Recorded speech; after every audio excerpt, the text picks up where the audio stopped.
This video, I am driving my BRZ to the dealership that I am dropping it off to change out to my new car. But I wanted to make this video a bit of a journal for me as what I loved about this car, and for anyone that's looking to get into a newer BRZ. These are all the things I absolutely love about it, and I think you guys will like about it too. So let's go for a drive to the new dealership while I drop off my car and pick up my new one.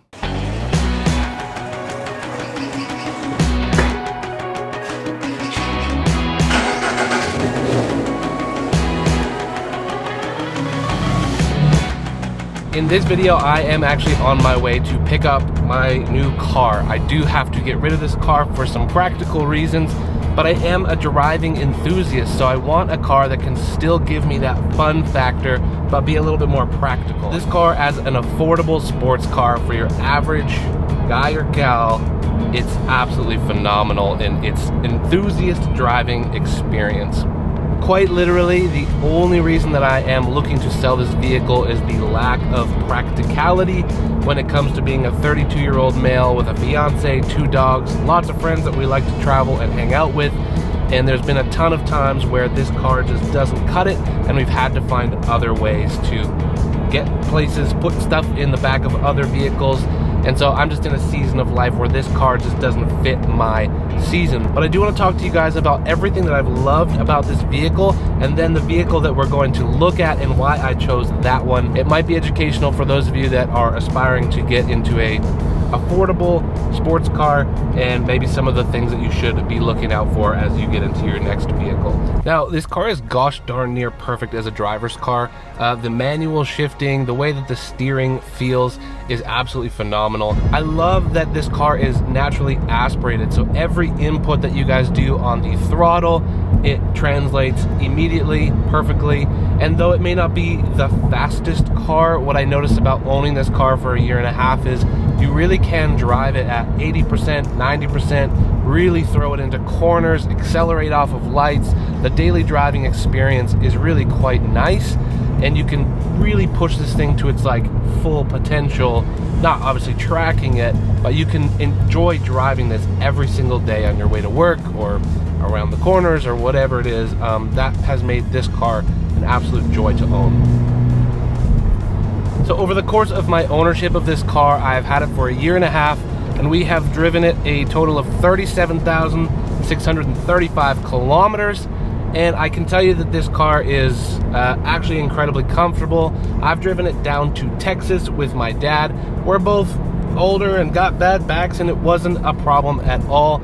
And when we drove it down, the car was stock, and it actually handled that road trip like an absolute it was wonderful. It was a really, really wonderful car to drive. I've never really gotten great gas mileage with this car, but I mean, it is a enthusiast sports car, and that's not really what you're buying these cars for, is it?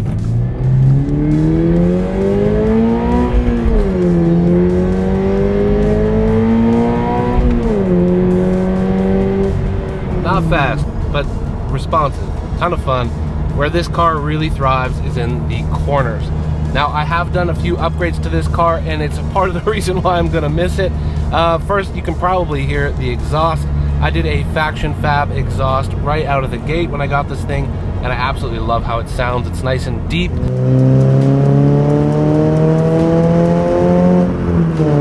I have lowered this on Tynesy coilovers, which are adjustable dampers and camber and all that stuff.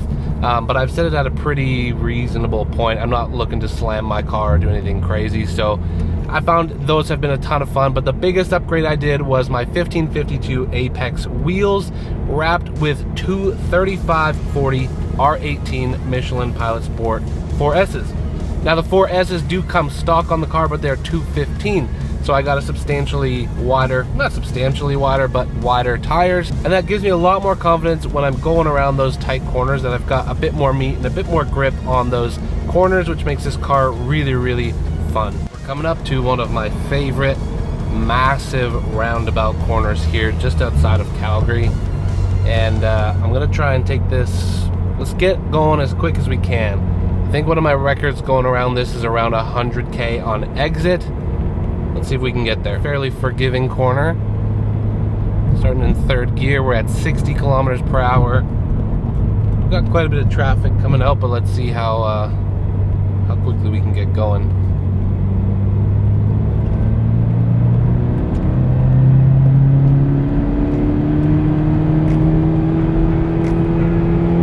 '94, '96, '98, '99, 103. Woo! 108 on the end. Woo! That's fun. That is, whoo! That's what this car is all about. I don't know if you guys could hear the audio, but we started to lose a little bit of traction. Corner tightened up just a little bit at the end, so you could hear the tires giving out just a little bit, but that's kind of where I always try and drive, is on the edge, so to speak. And this car really gives you the confidence to do that. Because this car is rear wheel drive, the way that it angles you through the corners and when you accelerate, how it kind of digs in and pushes you through the corner, I absolutely love that. And honestly, it's a bit of a sacrifice that I'm making going into my next vehicle. But there was a video that was made by Haggerty on YouTube, and they said the reason that they love this car versus the one I'm getting into is because it's rear wheel drive and you can drift it. Now, practically speaking, I don't do a whole lot of drifting. I do a lot of daily driving. I go around corners as fast as I can on the limit, but I'm not trying to lose traction on these tires. I'm not that good of a driver. I don't know if you are. If you're looking for a rear wheel drive drifter, sure, have fun with this. You can burn this car out really nicely and easily in pavement, in the wet, whatever. It's a super fun car to drive, but practically speaking, I'm not doing a lot of that style of driving. So having to get rid of a rear wheel drive system is it's a sad sacrifice for sure, but one that I kind of have to make in order to get to that practicality. And honestly, I think that that's kind of the only real sacrifice that I'm making. I guess another thing I'm getting rid of is the looks. I do absolutely love the way that this car looks. It is to me, it is a beautifully designed sports car for people that can actually afford it, which is really nice. I've always called it my baby Porsche, because for those of you that have followed the channel for a while, you know I want to be in a Porsche someday. So that is the goals. That's what we're aiming for. That's what we're shooting for with this channel, is to get into that Porsche as soon as possible. But again, this phase of my life requires a little bit more practicality than a Porsche at this point. I highly encourage you, if you're looking into getting into a Subaru BRZ or the Toyota 86, you will not be disappointed with this car. It's everything that I kind of wanted it to be. Even though there's not a ton of tech in here, it's a pretty, just again, driver's enthusiast car. You're getting everything you need to enjoy the drive in this vehicle. But if you're like me and you're looking to be a bit more practical, a little bit more grown up, let me show you guys what I'm getting into next. Now don't forget, if you guys want to support the channel, the best way to do that is using the discount code here to pick up some presets in the link in the description. These are designed for automotive content creators, and I think you'll really enjoy them. But thank you guys so much. Make sure to subscribe, because in the next video, we are picking up my brand new car. We'll see you there. Peace.